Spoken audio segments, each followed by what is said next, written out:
Hello and good evening, I'm Melisa Idris. And I'm Sharaad Kuttan. You're watching Consider This, the show where we want you to consider and then reconsider what you know of the news of the day. Now, it's been almost a week and a half since the water supply to 1.2 million consumer accounts in the Klang Valley was disrupted due to the dumping of pollutants in Sungai Gong. But have we gotten any closer to understanding the problem and the solutions that will prevent a repeat of the incident? Joining us in the studio tonight to help us think through this, we have two guests. S. Piarapakaran, he's the president of the Association of Water and Energy Research Malaysia, as well as Zaki Zainudin, a water quality and modelling specialist. Welcome to the show. It's good to have you both. Thank you very much. Okay, so I want to begin with some news that the Federal Territories Minister, Tan Sri Anwar Musahi, said that the government is planning a water management body for the Federal Territory, and this is to ensure that the previous incident will not be repeated again. If I may start with you, Piara, do you think that this will be the solution to any future water disruptions? Well, if we look at the situation, the problem is pollution, not the supply. Treatment and supply is basically you go through a process and you meet the requirement and you can start supplying to consumers. So if you look at the KL, Klang Valley, KL was part of Selangor. So when we do piping, those days, it was not like, it's a different pipe for KL and all that. So they are interconnected, you see. And then the economy of scale. So if you go to a smaller operation, your cost per cubic meter is going to increase, right? So if we look at the cost, what they call balancing between Selangor and KL, because of the consumption and also the volume, we can actually get a better rate. So if KL go on their own, then it's going to be a problem. And third, there's not enough water resources. If we take lake, for example, Putrajaya Lake, I remember in 2014, that was even a suggestion. So I told to the CEO of the Water Services Commission, I say, if you're going to pump that, you're going to see all the buildings sinking into the lake, because this is not a natural lake. You develop a lake to ensure there's a cooling system. Now the lake is actually impacting the water table next to the buildings. So if you're going to take a lot of water, then you're going to have soil movement towards the lake. Oh, so Putrajaya could be collapsing in on itself. Zaki, I mean, so I'm getting what you're trying to say, Piara. What about you, Zaki? I mean, when you look at a suggestion from a politician like that, it sounds simple, but is it that simple? Oh, with respect to that particular suggestion, I actually agree with Mr. Piarapakaran here, simply because I look at it from a different angle. Water as a resource under the federal constitution is actually under the state government, so it's not really under. So I don't understand what the kind minister says when he says that he needs an agency at the federal level, because I don't really see how that adds particular value, because most of the catchments are located within the states anyway.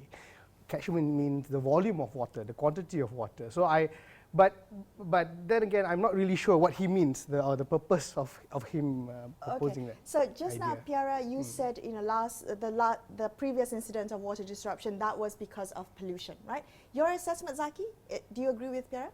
I mean, we have to be very clear about what happened last week. What happened last week was an illegal dumping incident that incurred river pollution, okay?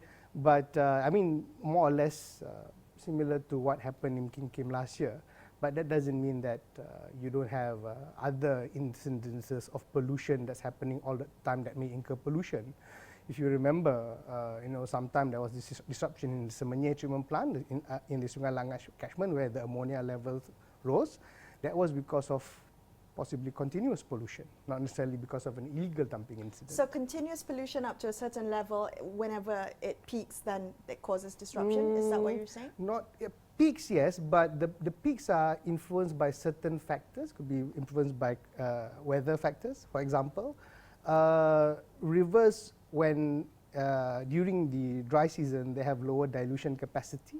So when they have less ability to dilute the waste or whatever pollutants is in the water column, so that causes the pollution concentration to rise. Right. I think one of the things that we were bewildered by was how a single factory and dumping could cause disruption of the magnitude that it did, right? And we're wondering if it was about the system. But before we get into that, Pierre, you could help us understand the different elements that go into a water system. I mean, you talked about the treatment and distribution. That's one issue. But then we talk about things like rivers and catchment areas, and not all of them follow administrative lines. I mean, nature, because we're looking at nature, doesn't fall according to the political boundaries or administrative boundaries that exist. I have to say, not a lot of us understand how water gets to our tap.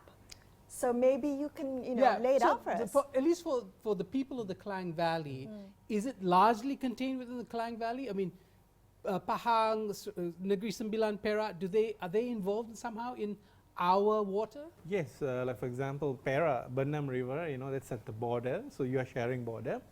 Now, if you need Sungai Selangor, you basically need the catchment from Pahang as well. Then you have the northeast monsoon that's coming.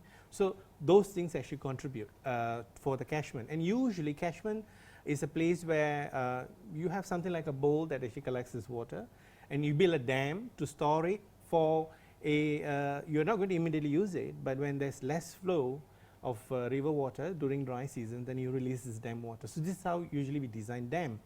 Now, usually we do not directly use water from the dam to treat. Usually they have a high level of nutrients, so we'll release this water into the rivers, and then we'll have intake points for the what they call treatment plants, and from there we take this and treat. So the Sungai Gong incident, or Sungai Gong was a tributary to Sungai Sembah. Sungai Sembah connects to Sungai Selangor.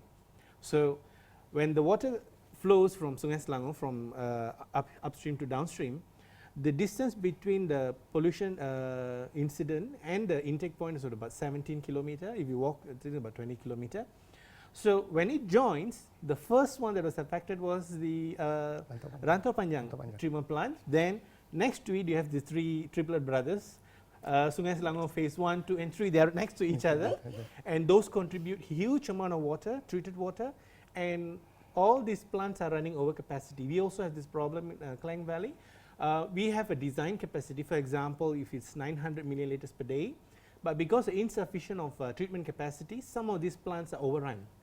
So that's another risk that is actually running 24 hours, because if anything happens to the pump system and so forth, because you are overrunning a particular mechanical system and it may fail. So this is how it is, from catchment to the river, to treatment plant and to us. Brilliant. Okay, thank you for laying Can that I add out. to that? Yes, please If go I may ahead. add to that, the water intake locations are designed or placed in such a way that they are located at the lowest point within a particular basin. Now, the reason for that is because they want to get the maximum volume of water to fulfill the demand. Because the rivers, as you flow from upstream to downstream, as you go downstream, there's more volume of water.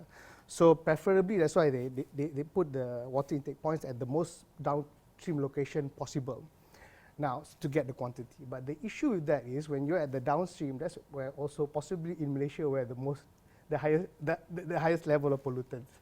Okay, because that's where all the factories are, perhaps the industrial areas. Between the upstream and downstream, you have between upstream and downstream, you have so many developmental activities that contribute pollution, and you're intaking at the downstream. All right, really a lot to unpack still. So we're going to take a quick break, come back and continue this conversation. Stay tuned to consider this.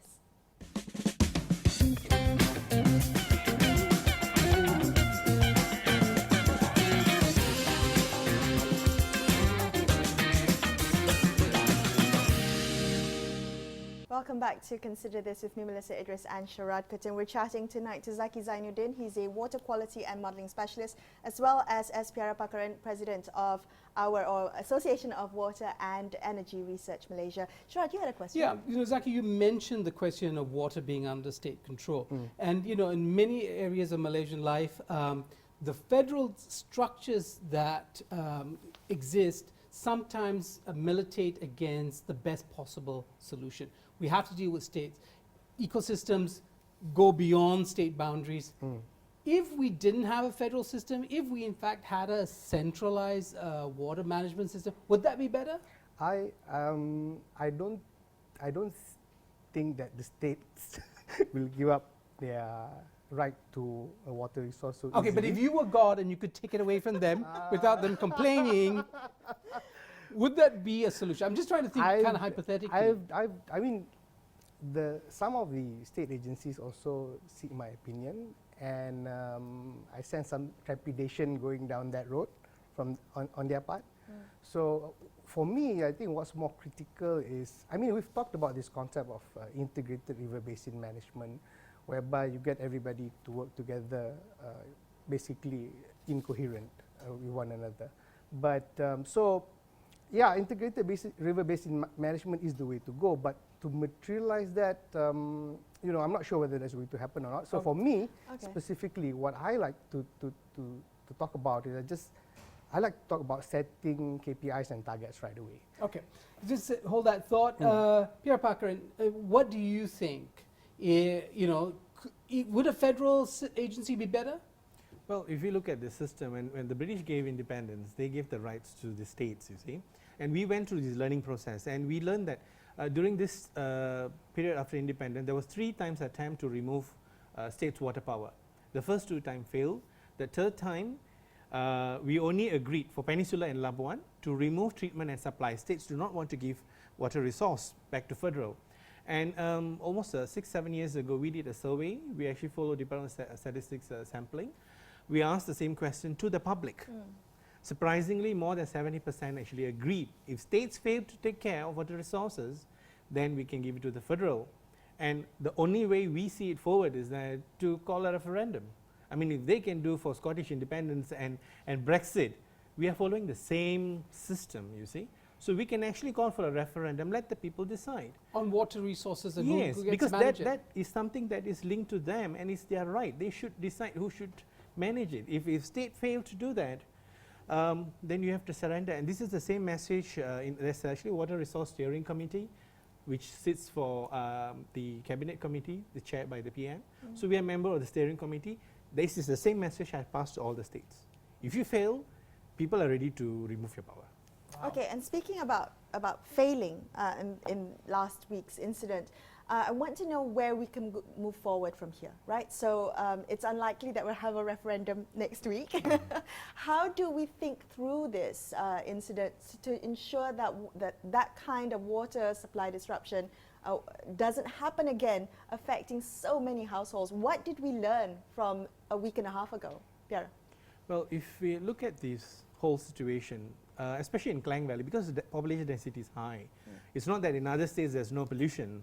Like in Perak, this whole treatment plant shut down because of arsenic pollution, when there was insinuation that it may be related to a mining activity. So the leadership is trying to protect that. But by right, you're supposed to do sampling, and you basically can link whether it's from mining or not. If it doesn't exist, and after mining it exists, there might be some link. That's how nature works, you see. So back to here in Klang Valley, so we have these 3 rivers that is always impacted. Sungai Selangor, because that produces almost 60% of raw water for Klang Valley. Then Langat. Langat is basically giving us problem because of dry season. When there's low dilution factor, you have ammonia spiking.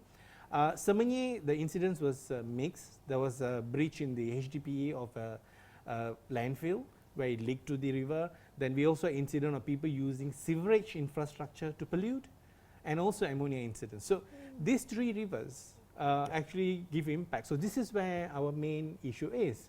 So rather than firefighting, look at the sources of problem, and you know, basically we prepare, especially Sungai Selangor. We know that gives the biggest impact. So that's where the whole issue is, because when we designed, we wanted Langat to come in to balance up, because we know we put all the eggs in one basket. But that delay is actually causing this issue. Okay, I wanted to ask you, Zaki, in terms of what we see happening globally in water management, how much is our system, you know, geared towards the best practices, using, you know, IT and monitoring systems? I believe that you can even take samples of chemicals from each of all the factories along the route, and so when some pollution happens, you immediately know the source or potential sources. Are we doing any of that sort of thing? Yes, we are. Actually, we have water monitoring comes, in terms of water quality monitoring, comes under the Environmental Quality Monitoring Program that's executed by the DOE. We have about 1,300 over river monitoring stations all over the country.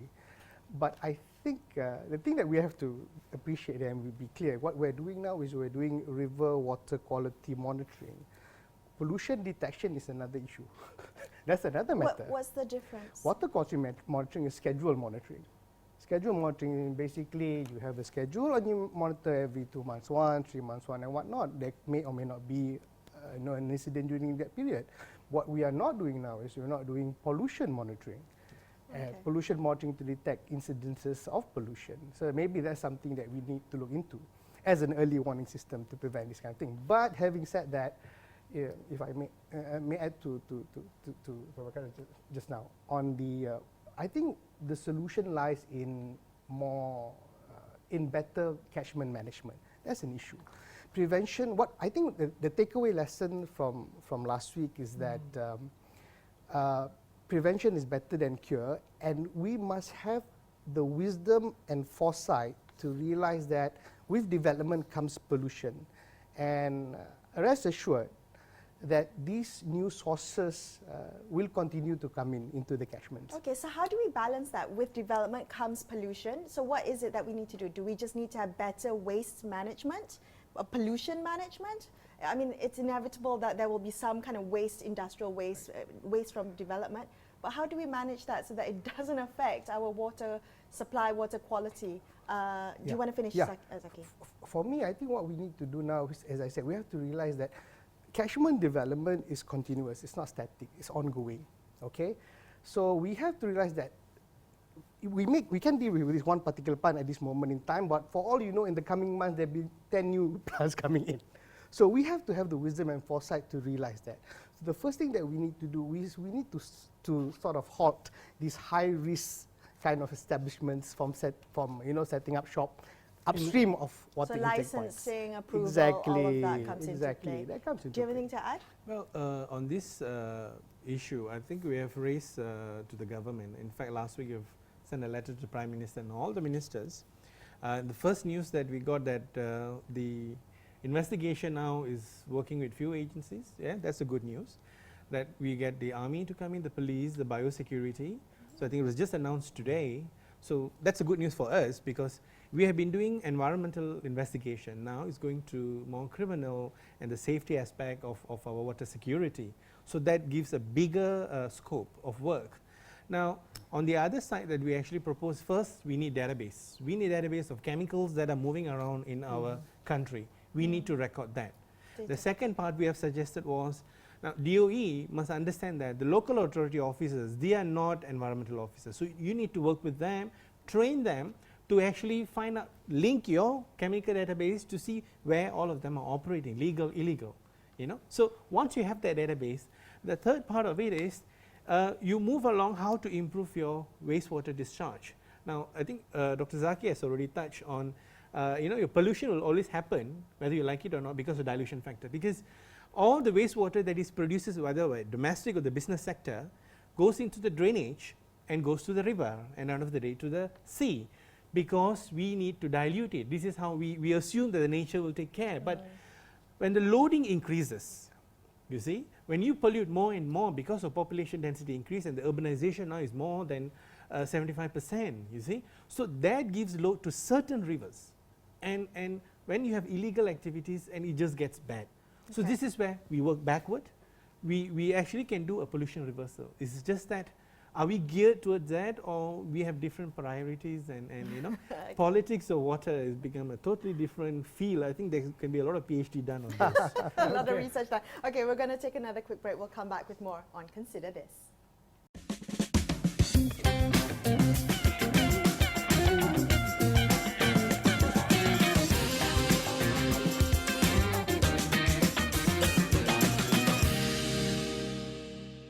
Welcome back to Consider This. I'm Melisa Idris with me, Sharaad Kuttan. We're speaking to Piarapakaran as well as Zaki Zainudin, talking about water management and lessons learned from the water supply disruption of a week and a half ago.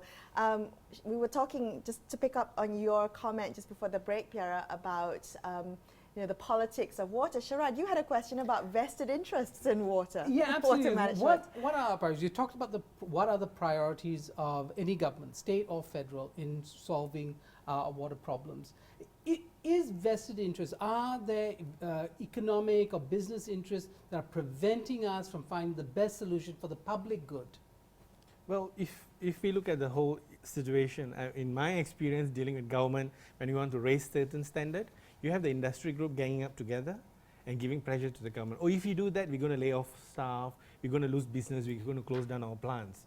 Now, this is that threatening that they are actually doing. But for me, that's not how it is. If we have a very conventional operation, we are not moving towards the premium market.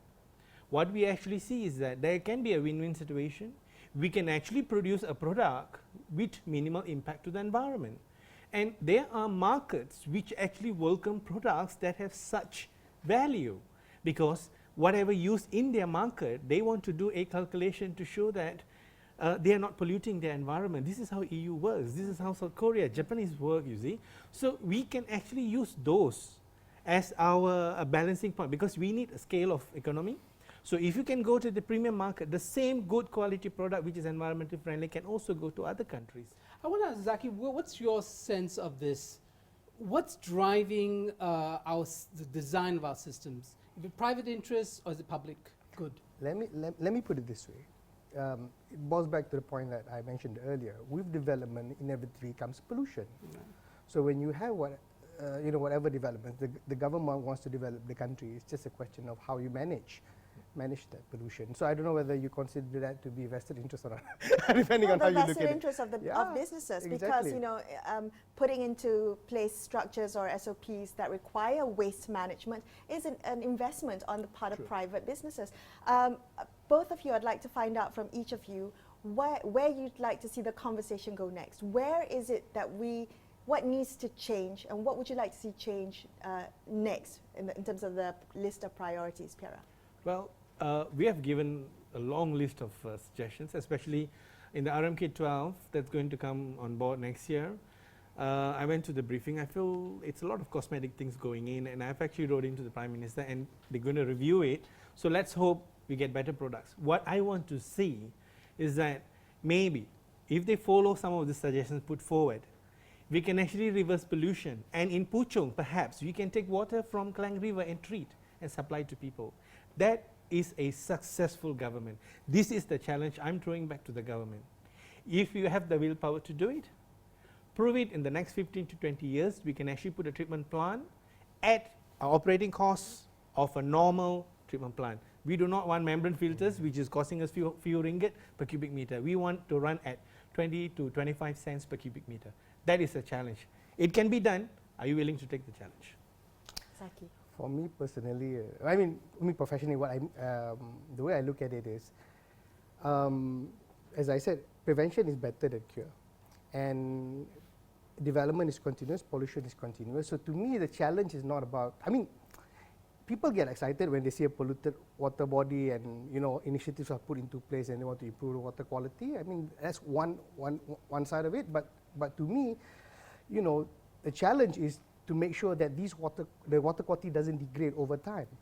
I can tell you the way we classify our reservoir systems. Class 1 water quality is supposed to be the best water quality. Class 5 is supposed to be the most polluted. What we are doing now is we are taking the sample. We are saying, okay, this river is class 1, class 2, class 3, class 4. But that's nice to know. But how do we make sure that the water doesn't degrade over time? How do we make sure that the river, a class 2 water quality river today, stays class 2 5 years down the road? To me, that's the bigger question. That's the bigger challenge. Has it degraded over yes, definitely. Historically? We've been so in the past it was better, it's degraded. If you look at the environment quality report, Klang River is slightly polluted. I'm from Klang, please. Do not bluff me. I know how polluted the river is. Okay, very quickly. Piara, can the public get involved in this conversation? Is it limited to politicians, people in industry, and experts like yourself? Can the public and should the public get involved? Definitely the public should get involved, because end of the day, it is the next generation that we are talking about. What are we going to leave to them, you see? So how they can actually get involved is basically getting those they are electing to actually set priorities of what they need. They need a better environment for the future generation. If these people that they're electing, whoever they may be, are not committed, then they are not securing your future and your children's future. It's not a one-size-fits-all kind of solution. I think, planning and management is one part of it, enforcement is another. If you think about it logically, if you talk about just enforcement and just the authorities guarding a particular premise, you want that particular officer to be there 24 hours a day, 24/7. Is that logical? It's not logical. So that's where public participation comes in. You need the public to be the eyes and ears of the authorities. Okay, and also maybe stop treating our rivers like a dump site, right? Okay, Definitely. have more respect for the rivers. Thank you so much for both of you being on the show today, sharing your expertise and your insights with us. We really appreciate it. Thank you. Thank you. That's all the time we have for you on this episode of Consider This. I'm Melisa Idris. And I'm Sharaad Kuttan, signing off for the evening. Thank you so much for watching. Good night, folks.